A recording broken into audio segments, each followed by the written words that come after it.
Long Beach, California. The year is 1967. What would you do if you were standing before the most dangerous man in the world and he laughed at your greatest talent? Chuck Norris, an undefeated karate champion with fists of stone, had just heard the unthinkable. Bruce Lee, a man 60 pounds lighter, looked him dead in the eye and fired. "You wouldn't survive a single round against me." What happened in the next 7 seconds wasn't just a fight. It was the moment physics and brutality collided, leaving witnesses in absolute silence. Get ready. Because the truth about this encounter was hidden for decades. Until now. The Long Beach sun was beginning to set, painting the horizon in a metallic orange. But inside the arena, the atmosphere was ice cold. The 1967 International Karate Championships weren't just a tournament, they were the epicenter of martial arts in the West. There, the greatest names of the era gathered to prove who was the strongest, the fastest, the most lethal. And in the center of this universe, two men crossed paths. On one side, Chuck Norris. He was the perfect example of American strength. Standing 5'10", with broad shoulders and a foundation as solid as a 1,000-year-old oak, Norris wasn't just a competitor. He was a human tank. His kicks had a reputation for breaking ribs through thick leather protectors. He was the middleweight champion, a man who believed in the rigid discipline of traditional karate, where every blow was delivered with the force of a jackhammer. He walked with the confidence of someone who had never met an obstacle he couldn't knock down. On the other side, Bruce Lee. He seemed to belong to another world. Dressed in a simple black outfit, his presence wasn't imposed by size, but by an almost visible electricity emanating from his every move. Bruce didn't walk. He flowed. His muscles weren't bulky like a bodybuilder's, but dense, sculpted like piano wires stretched to the limit, ready to vibrate with a deadly note. To the untrained eyes of many there, Bruce seemed too small, perhaps even fragile next to the giants of karate. But Bruce didn't fight with muscles, he fought with speed and a philosophy that challenged everything Americans knew about combat. The encounter began backstage, far from the cameras of the time. Chuck Norris was warming up, delivering side kicks that made the air crack. The sound of his feet hitting the pads was like shotgun blasts echoing through the narrow corridor. Bruce Lee stood a few feet away, watching in absolute silence. His eyes didn't blink. He wasn't just looking, he was analyzing, decomposing every one of Norris's movements, finding the mechanical flaws, the milliseconds of delay between thought and execution. It was then that Norris, feeling the weight of Bruce's gaze, stopped. There was a moment of mutual recognition. Chuck respected Bruce for the demonstrations he had given in the ring hours earlier, but there was a fundamental divergence between them. Norris's karate was about endurance and single impact. Bruce's Jeet Kune Do was about interception and absolute speed.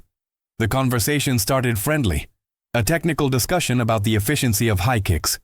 But the tension rose when the subject shifted to real combat, without rules, without referees. Norris, with the security of his world titles, suggested that Bruce's style was too theatrical to face the pressure of a heavyweight. Bruce Lee took a step forward. The corridor seemed to shrink. He didn't scream. He didn't strike a fighting pose. He simply smiled. That signature smile that mixed arrogance with a divine certainty. "Chuck," Bruce said, his voice low and sharp as a razor blade. "You are a great champion inside this gymnasium. But if we were out there, or if we were talking about a real fight here and now, you wouldn't survive a single round." The silence that followed was so thick it could be cut with a knife. Norris's students stopped what they were doing. Time seemed to freeze. Chuck Norris, the man no one dared challenge, felt his blood rise. He didn't take it as an insult, but as a challenge impossible to ignore. "1 round, Bruce?" Norris replied, clenching his fists, his knuckles turning white. "I think you're underestimating how much I can take. And how hard I can hit." What no one expected was that this verbal challenge would transform into an immediate physical test. They decided they wouldn't need gloves, they wouldn't need an audience, and they certainly wouldn't need more than a few seconds to prove who was right. The air in the hallway turned static, the kind of heavy, ionized atmosphere that precedes a lightning strike. This wasn't a choreographed movie scene for Golden Harvest or a demonstration for a cheering crowd. This was a collision of two opposing worlds. On one side stood the quintessential American martial artist, Chuck Norris, a man built on the foundations of Tang Soo Do and Brazilian Jiu-Jitsu long before it was a household name. He represented the one-strike, one-kill philosophy, brute force combined with iron discipline. On the other side was Bruce Lee, a man who viewed traditional styles as organized despair. To Bruce, fighting was like water, formless, adaptive, and terrifyingly fast. 7 seconds, Bruce whispered, almost to himself. He wasn't giving a countdown, he was giving a diagnosis. He looked at Norris not as a friend, but as a structural puzzle to be dismantled. Norris took his stance. It was a classic rock-solid karate foundation. His center of gravity was low, his lead hand twitching slightly, ready to parry, while his rear hand was cocked back like a loaded spring. To any observer, Norris looked invincible. He was a fortress of muscle and bone. He had spent years conditioning his shins against wooden posts and his knuckles against stone. He knew that if he could land just one solid roundhouse kick or one reverse punch, the much lighter Bruce Lee would be folded in half. Bruce, however, did not take a traditional stance. He entered his interception posture, the lead leg light, the weight shifting almost imperceptibly from heel to toe. He looked relaxed, his arms hanging with a deceptive looseness.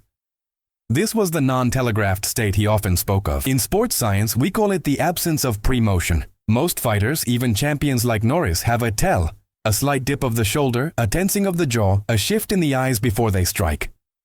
Bruce had trained his nervous system to bypass these signals. He was a biological weapon designed to go from 0 to maximum velocity in a fraction of a heartbeat. "Whenever you're ready, Chuck," Bruce said. The invitation was a trap. Norris moved first. It was the logical choice for a power hitter. He launched a lead leg roundhouse kick, a strike that had ended dozens of matches in the blink of an eye.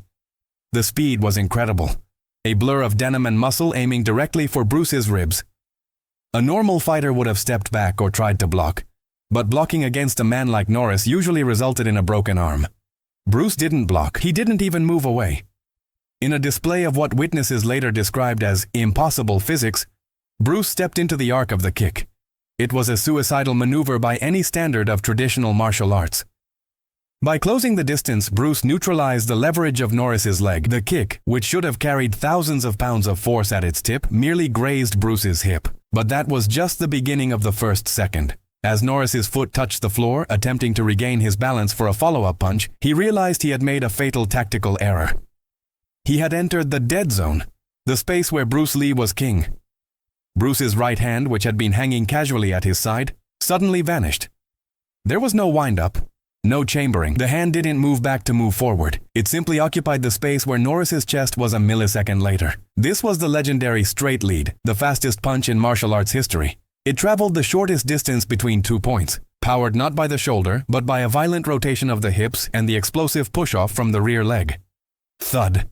The sound was sickening. It wasn't the sharp crack of a gloved fist hitting a face. It was the heavy internal sound of a hammer hitting a side of beef. The punch landed squarely on Norris's sternum. The impact sent a shockwave through Norris's ribcage, vibrating his lungs and momentarily stopping the electrical signals to his diaphragm. Norris gasped, his eyes widening. He was a man who had been hit by the best in the world. But this felt different. It wasn't a surface sting. It felt as if a focused beam of kinetic energy had been shot through his body and out his back. His feet, usually so planted and secure, drifted an inch off the floor from the sheer displacement of the strike. "1 second," Bruce's voice echoed in the silent hallway. Norris was reeling, but his champion's instinct kicked in.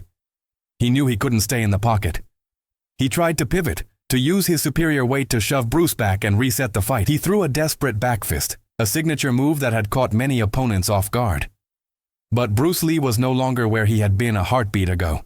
He had shuffled, a lightning-fast footwork pattern that allowed him to orbit Norris like a moon circling a planet. As Norris's back fist cut through empty air, Bruce was already chambering his next move. The observers in the hallway held their breath. They were watching a masterclass in the destruction of a giant. They saw Chuck Norris, the invincible champion, looking suddenly clumsy, suddenly human, as he struggled to track a target that moved faster than his eyes could register. The 3rd second began with a sound that haunted those present for years, the sound of air desperately trying to enter Chuck Norris's lungs. The strike to the sternum had done more than just cause pain.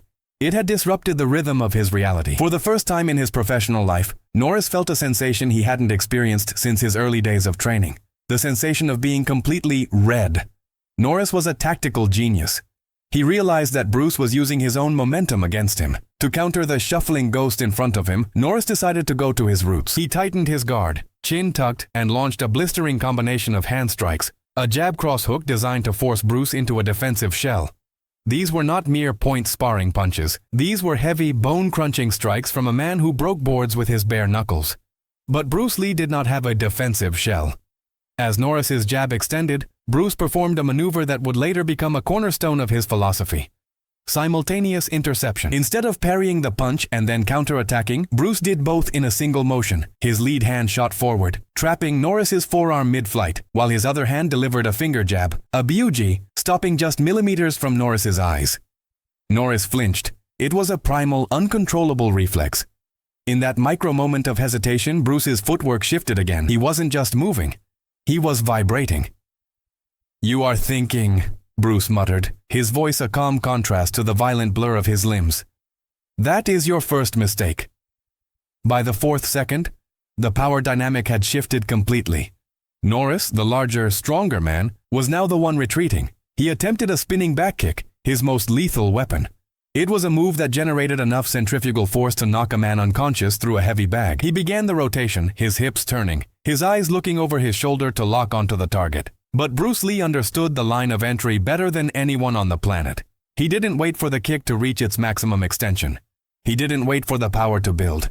At the exact moment Norris was mid-turn, the point where a fighter is most vulnerable because their back is turned and their balance is on a single leg, Bruce exploded forward. He used a stop hit with his lead leg, a side kick that didn't aim for the chest but for the thigh of Norris's supporting leg. It was a surgical strike. By hitting the trunk of the tree while the branches were swinging, Bruce disrupted the entire physics of Norris's attack. The spinning kick died in mid-air. Norris's leg buckled, and for a terrifying moment, the heavyweight champion of the world looked like he was about to collapse.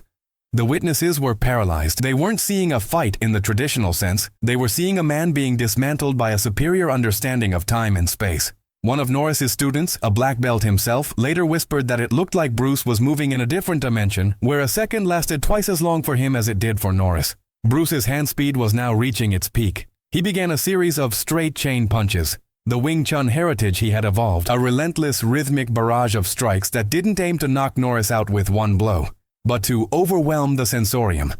Left, right, left, right. The punches landed on Norris's shoulders, his forearms, and his chest. Each hit was like a staccato drumbeat. It wasn't about the damage of each individual fist. It was about the fact that Norris couldn't find a gap to breathe, let alone to counter. He was trapped in a storm of precision. Norris tried to clinch. He was a skilled grappler and knew that if he could just get his arms around Bruce's smaller frame, he could use his weight to ground the little dragon. He reached out, his massive arms closing in like a vice. Bruce didn't struggle against the strength. He melted. He dropped his center of gravity, his body becoming like oil in Norris's hands. As Norris pulled him in, Bruce used the momentum of the pull to drive his elbow upward. It wasn't a wide, swinging elbow. It was a tight, vertical rise that grazed the bottom of Norris's chin. The impact sent a jar through Norris's skull. His teeth clattered together. His vision blurred for a fraction of a heartbeat. 5 seconds. The internal clock of the hallway seemed to scream. Norris was now backed against the wall of the narrow corridor. There was nowhere left to shuffle, nowhere left to hide. He looked at Bruce, and for the first time he didn't see a fellow martial artist. He saw an apex predator who had spent every waking hour of his life perfecting the art of the 7-second ending. The 6th second arrived with a terrifying clarity. Chuck Norris, the man who had built a career on being the immovable object, was now facing the irresistible force. He was backed against the corridor wall, his breath coming in ragged, shallow gulps. His vision was a kaleidoscope of Bruce's black tank top and the flickering fluorescent lights of the Long Beach arena. In this moment, the psychological barrier between sparring and survival dissolved. Norris, driven by the sheer pride of a world champion, threw one last desperate haymaker. It was a punch born of pure instinct, a wide, heavy right hook that carried every ounce of his 175-pound frame. If it landed, the 7-second prophecy would end in Bruce's unconsciousness. But Bruce Lee's eyes were not on the fist. They were on the shoulder. As Norris's shoulder dipped to initiate the swing, Bruce didn't flinch. He didn't even move his head. Instead, he utilized the most dangerous weapon in the Jeet Kune Do arsenal, the intercepting side kick to the lead knee. Before Norris's hook could travel halfway to its target, Bruce's foot shot out like a piston. It wasn't a high, cinematic kick. It was a low, brutal thrust aimed directly at the joint of Norris's forward leg. The timing was so precise it felt preordained. Bruce's heel caught the top of Norris's shin just as Norris was shifting his weight forward to power the punch. The result was a total structural failure. Norris's leg didn't break, but the nerves short-circuited from the sudden sharp impact. His knee buckled inward. The massive hook he had thrown lost all its base, swinging harmlessly through the air, inches from Bruce's nose. Because he had put so much force into the strike, the momentum carried Norris forward, off balance, into the vacuum Bruce had created by simply leaning back an inch. Now came the 7th second. Bruce Lee stepped back in, closing the distance for the final time. He didn't use a fist. He didn't use a kick. He used his entire body as a projectile. He placed his lead hand on Norris's chest, not as a strike, but as a guide. This was the setup for the 1-inch power. The hallway went silent. The observers watched, frozen, as Bruce's body rippled from the ground up. The power started in his calves, twisted through his hips, and accelerated through his spine until it reached his arm. Crack. It was the sound of a whip breaking the sound barrier. The strike was so fast that to the human eye, Bruce's arm never seemed to move more than a couple of inches. But the effect on Chuck Norris was cataclysmic. The force didn't just push Norris, it penetrated him. His back hit the drywall of the corridor with such velocity that a spiderweb of cracks bloomed in the plaster behind his head. The air was completely driven from his body. His arms dropped. His chin fell to his chest. 7 seconds. Bruce Lee didn't follow up. He didn't move to finish the fight. He simply retracted his hand, smoothed his hair back with a casual flick of his wrist, and took a deep, controlled breath. He stood there, perfectly balanced, as if he had just finished a cup of tea rather than dismantled a world champion. Norris slumped against the wall, sliding down a few inches before his legs found the strength to hold him. He wasn't unconscious, but he was blank. His brain was trying to process a level of speed and violence it had no frame of reference for. He looked up at Bruce, his eyes glassy, his chest heaving as his diaphragm slowly regained its function. The silence in the hallway was heavier than any punch. The students, the masters, and the tournament officials who had gathered in the shadows were stunned. They had just seen the invincible Chuck Norris, a man who lived and breathed combat, rendered completely helpless in less time than it takes to tie a shoelace. "You see, Chuck," Bruce said, his voice returning to that melodic, almost haunting calm. "In a round, there is time to breathe. There is time to think. There is time to adjust. But in a fight, there is only the moment. And if you are not the moment, you are history." Norris didn't respond immediately. He couldn't. He just stared at the floor, watching the sweat drip from his chin onto the linoleum. The realization was sinking in. The world of martial arts was not what he thought it was. There was a level of mastery beyond belts, beyond trophies, and beyond the rounds of a sanctioned match. He had just met the dragon, and the dragon had been merciful. For a long, agonizing minute, the only sound in the corridor was the rhythmic hum of the overhead lights and the heavy, desperate wheezing of Chuck Norris. The observers remained motionless, caught in a state of collective paralysis.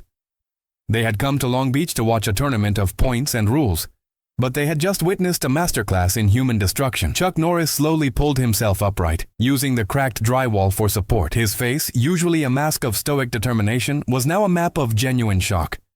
He looked at his hands, then at Bruce, then back at his hands. It was as if he were checking to see if he was still the same man who had entered that hallway 10 minutes prior. His chest felt like it had been crushed by a hydraulic press, and a dull, deep ache radiated from his knee. A reminder that in a real encounter, he would currently be unable to walk.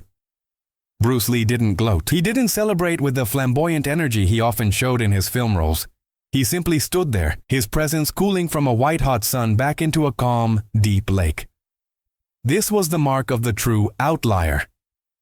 For Bruce, this wasn't an ego trip.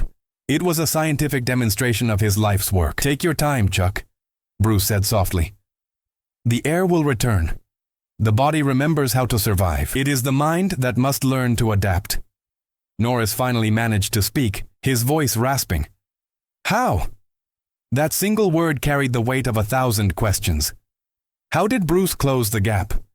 How did a man so small generate the force of a falling building? How did he know exactly where Norris would be before Norris even knew himself?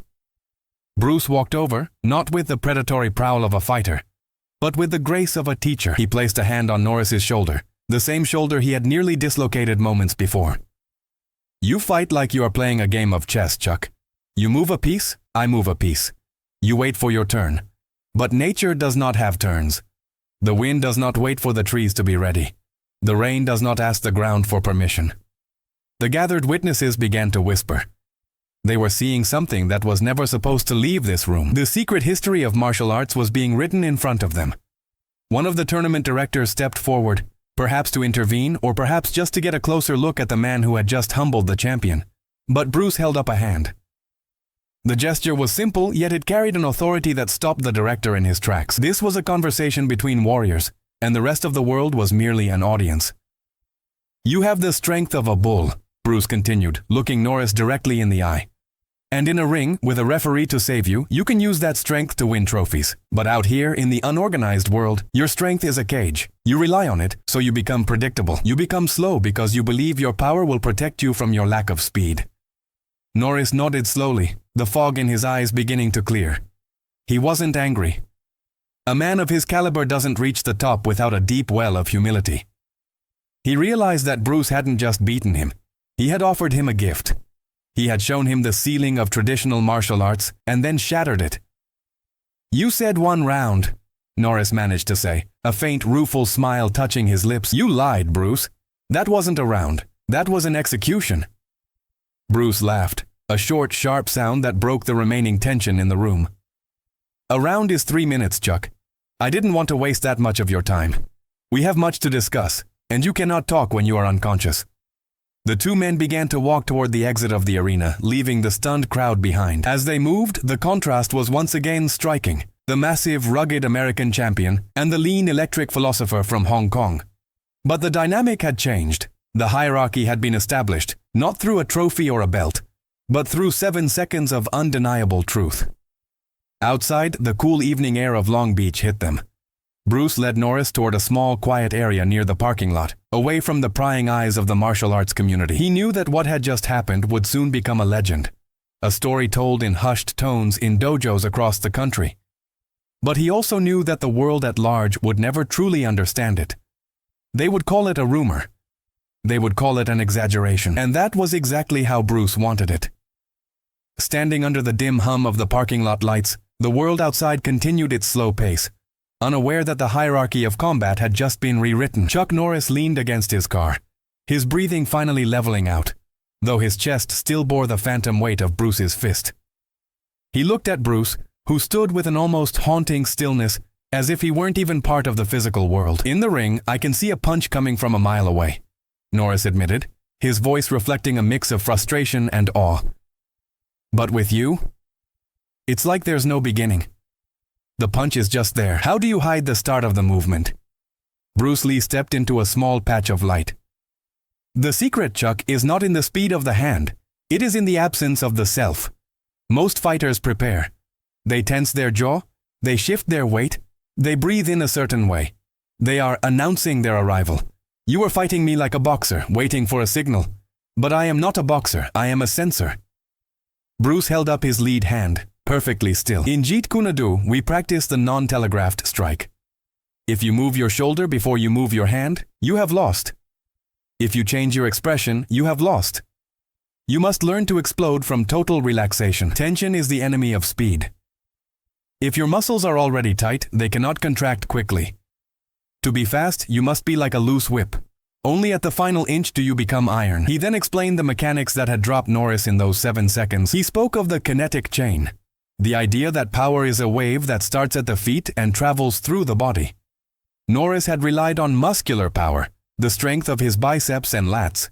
Bruce had used structural power, the alignment of his bones and the rotation of his center of mass. "I didn't hit you with my hand, Chuck," Bruce said, pointing to his own core. "I hit you with my entire weight, focused into the area of a postage stamp. That is why your size didn't matter. Biology has rules. If I strike the solar plexus with enough velocity, the nervous system has no choice but to shut down. It doesn't matter if you are 140 pounds or 250 pounds. The nerves do not care about your trophies." Norris listened in absolute silence. He realized that for years, he had been training to be a better athlete, but Bruce was training to be a better machine. This encounter changed the trajectory of Chuck Norris's life. From that night on, he began to strip away the flowery and unnecessary movements of traditional karate. He started incorporating the efficiency he had felt in that corridor, the economy of motion, the directness of attack, and the brutal honesty of the stop hit. But there was a deeper lesson Bruce wanted to impart, one that went beyond physics. You asked why you wouldn't survive a round, Bruce said, his tone turning serious. It's because you were fighting for a result. You wanted to win. You were thinking about the round. When you think about the future, you lose the present. In those 7 seconds, I wasn't thinking about winning. I wasn't even thinking about you. I was just reacting to the space between us. I was the moment itself. You cannot beat the moment, Chuck. It is always ahead of you. Norris looked at the cracked drywall through the open door of the arena. He realized that the 7-second defeat was the most important lesson he would ever receive. It was the death of his ego and the birth of a new kind of warrior. As they prepared to part ways, Bruce gave him one final piece of advice, a warning that would keep this encounter a secret for years to come.